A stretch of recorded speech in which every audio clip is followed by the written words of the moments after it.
Last year, a customer pulled into my shop convinced his catalytic converter was finished.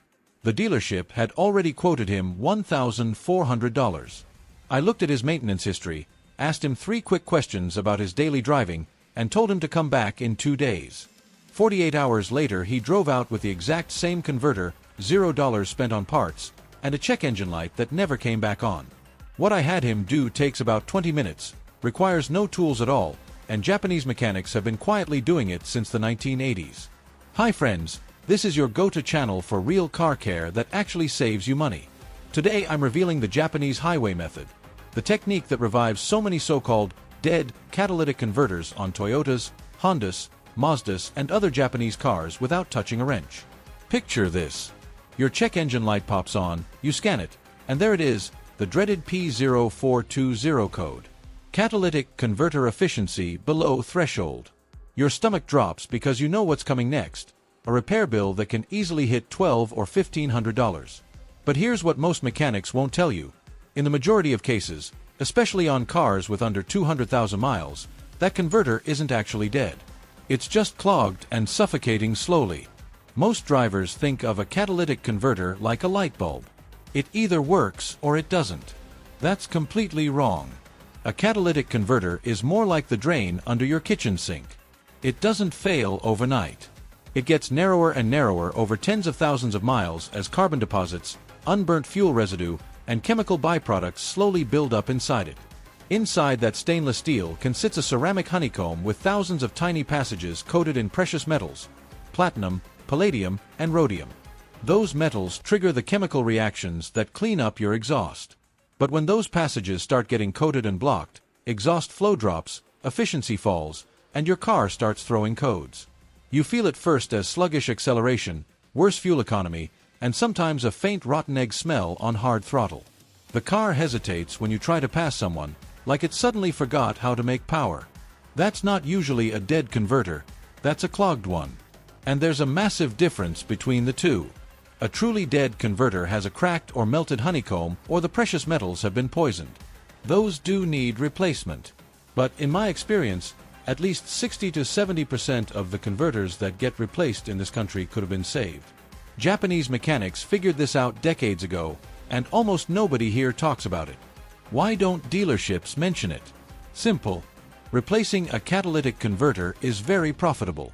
On a Camry or Accord, you're looking at $800 to $1,500 easy.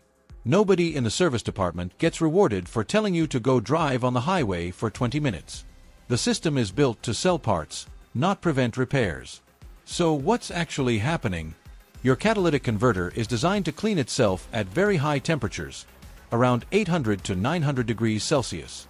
At that heat, the precious metals become superactive and the carbon deposits literally burn off. The converter regenerates itself.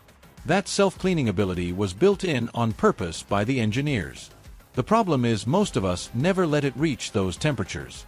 Short trips, city traffic, and gentle highway cruising in overdrive only get the converter to maybe 400 to 550 degrees. Warm enough to work, but not hot enough to burn off the junk accumulating inside.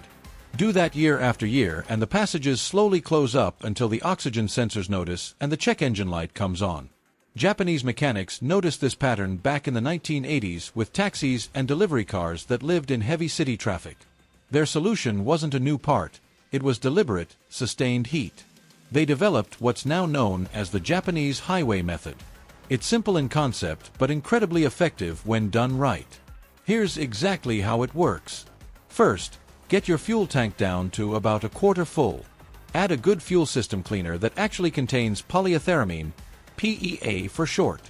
This is the real active ingredient that softens carbon deposits from the inside. I recommend Techron Concentrate Plus or other products that clearly list meaningful PEA levels. Then fill the rest of the tank with premium 91 or 93 octane fuel. The higher octane helps burn cleaner and contributes to higher combustion temperatures. Now for the most important part, the drive. You need a safe stretch of highway or expressway where you can maintain speed without constant stopping. Put the car into sport mode or manual mode. Use the paddle shifters or hold a lower gear, usually third or fourth, so that at highway speeds your engine is turning between 300 and 3500 RPM. That higher RPM creates significantly more exhaust flow and pushes real heat through the converter. Hold it there continuously for a minimum of 18 to 25 minutes. Continuous is the key word. I've had people tell me it didn't work, and when I asked details they did 10 minutes here and 10 minutes there. That doesn't cut it. The heat has to be sustained so the deposits can fully oxidize and clear out. Think of it like boiling a pot of water.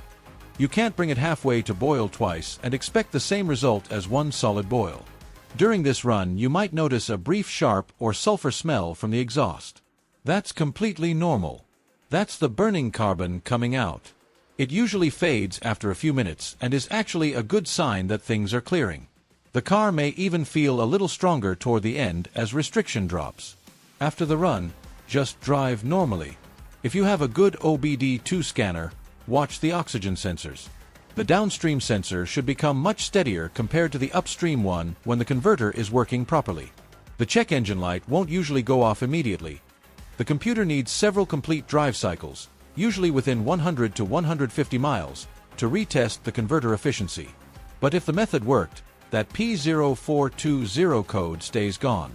I've seen this clear stubborn codes on cars with 150,000 to 200,000 miles and keep them gone for another 30,000 plus miles with no issues. Fuel economy often improves by 1 to 3 miles per gallon too because the engine can breathe properly again. Now, I want to be straight with you. This doesn't work on every converter. If the honeycomb is physically cracked, you'll usually hear a rattle from under the car. If coolant or engine oil has been getting into the exhaust from a head gasket or bad valve seals, the catalyst is poisoned and heat won't fix it. If the code comes right back within a couple hundred miles, or the car has almost no power, then yes, you probably need a new converter. Even then, get quotes from a good independent exhaust shop. They can often do the same job for half what the dealership charges with a quality aftermarket unit. This method is not some magic trick or internet hack. It's simply letting the catalytic converter do exactly what the Japanese engineers designed it to do in the first place. They engineered in that high-temperature self-cleaning cycle because they knew real-world driving would eventually build up deposits. But modern American driving habits, lots of short trips and conservative gearing, prevent the system from ever getting the cleaning it needs. So the converter slowly chokes, we blame the part, and we pay thousands to replace something that just needed the right conditions to regenerate. That's the real Japanese car care philosophy. Understand how the engineers intended the car to be driven and maintained, then actually follow that instead of fighting it. The Toyotas and Hondas that regularly hit 300,000 and even 400,000 miles aren't lucky. Their owners simply give the systems what they were designed to receive: occasional sustained high-temperature operation, proper fluids, and consistent maintenance. If you've been dealing with a P0420 code or you're worried about your converter, try this method safely on a suitable road. Worst case, you've given your car a good hard run and you know where you stand. Best case, you just saved yourself a very expensive repair. Drop your experience in the comments. Tell me your make, model, year, and mileage. Let me know if you've had a catalytic converter code and what happened when you tried the highway method. Those real stories help other people in the exact same situation. I read every comment. If this video saved you money or gave you confidence to maintain your own car, hit the thumbs up, subscribe, and turn on notifications so you don't miss the next one. Next week, I'm covering the exact service schedule and little-known tricks that separate the ultra-high mileage Japanese cars from the ones that get traded in early. Drive smart, stay curious, and I'll see you in the next video. Thanks for watching.